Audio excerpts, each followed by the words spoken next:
Hey folks, Ben from Ashenhold Art here, and in this video I'm going to show you how I make shattered glass for the bases of my miniatures. And you can see here I have my Venom from my Web Warriors for Marvel Crisis Protocol, and I've got various bits and pieces of shattered glass along the bottom of his base. And that really helps to convey, along with the crosswalk and the road sign and the rubble, this idea of some sort of collision or catastrophe that's happened, and it just helps to further ground the miniature and set that scene. And it's perfect for a setting like Marvel Crisis Protocol, but you could easily use it in any other setting for your miniatures. So my plan is, I have prepared earlier here Moon Knight miniature, also for my Web Warriors. He's all painted up, but as you can see, does not yet have any of the glass on the base, so I'm going to show you how to do the shattered glass with this miniature here. So without further ado, let's get to it. So you're going to need a toothpick, some side cutters. You're also going to need some clear setting glue. Now I use, this is Evo-Stik wood glue, and is available, as far as I'm aware, at least in the UK, in most DIY stores. I think I got this from Screwfix, and it's absolutely perfect because it doesn't leave any residue on the plastic that we'll use as the broken glass. I'm also going to use that. This is just a plastic container. It came with a miniature. I'm going to use that to catch the glass as I cut it. Anything will do. And then for the glass itself, I'm going to be using the lid off of an old paintbrush. And you want to make sure that it's this clearly translucent plastic, as opposed to, as you can see just here, the more frosted variety.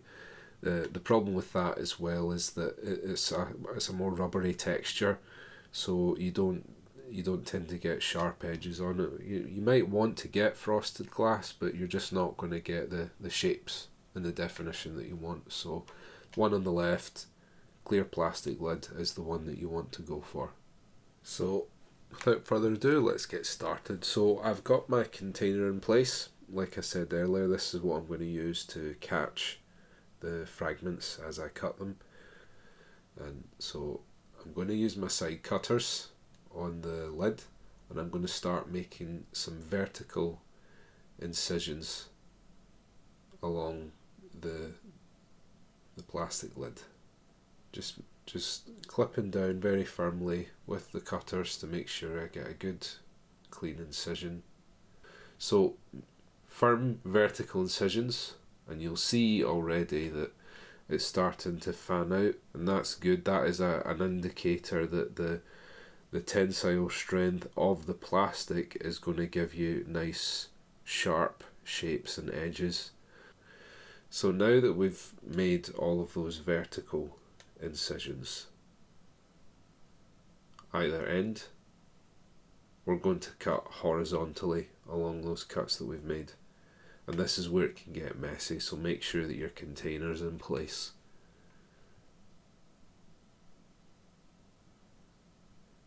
And again, just pinch them together between your forefinger and thumb, and just nice firm incisions with the side cutters, and you'll see shattered glass fragments that are in fact just plastic starting to appear at the bottom of my container there.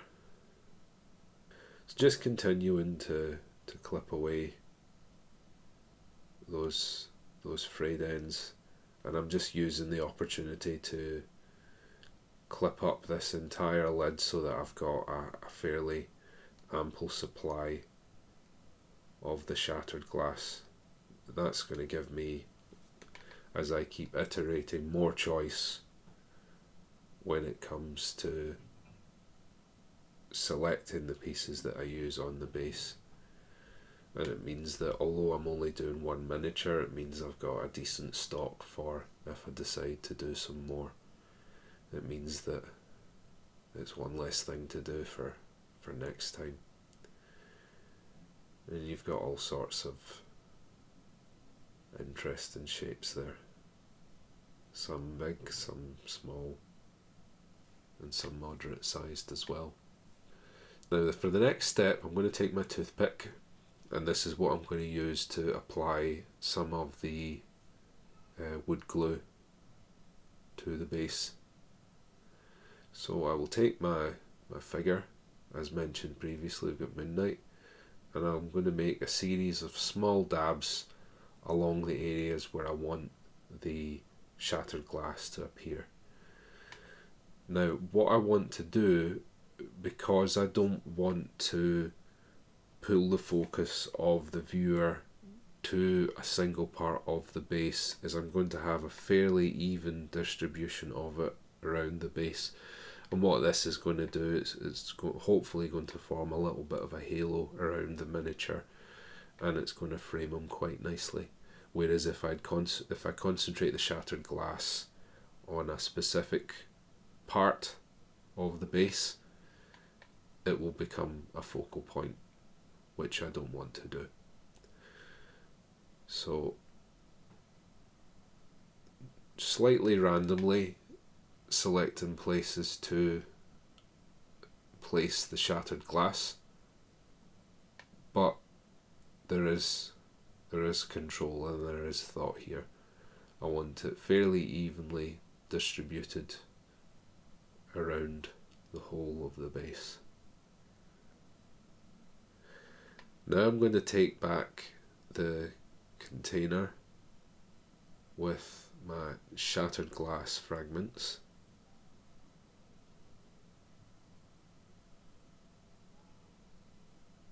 like so. And I'm going to gather some of these up, just a little pinch of them, move them up to the corner, just makes them a little bit easier to grab. You could use tweezers for this, I find it easy enough to use my fingers. And now we're going to do the Salt Bae meme on our miniature. So exactly as if you were sprinkling salt or some other seasoning onto your favourite dish. I'm just going to put a little garnish of glass all around the base. And if they don't quite land where you want them to, you can work them into place with a finger, or as I begin to do later on in this video, you can use tweezers to select pieces that you want specifically and work them in. But if you're basing a lot of miniatures at once, a little Salt Bae sprinkle won't do any harm.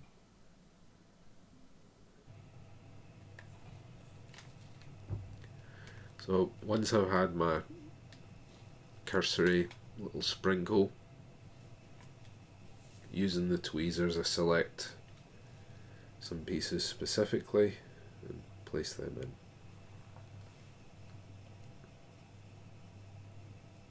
And there you have it, folks. Just like that, you have some shattered glass for the base for your miniature.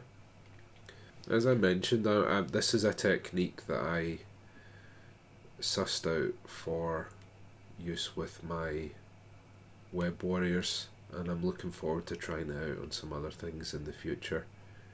And it's something else that just works very nicely towards helping to unify miniatures that are going to be in a group together that are perhaps quite different from one another. Thank you very much for watching this video. I hope it's been helpful to you. Do let me know if there's anything that you'd be interested in seeing me cover in the future. I'm always interested to hear your thoughts and your feedback. Thanks for tuning in, and I'll see you next time.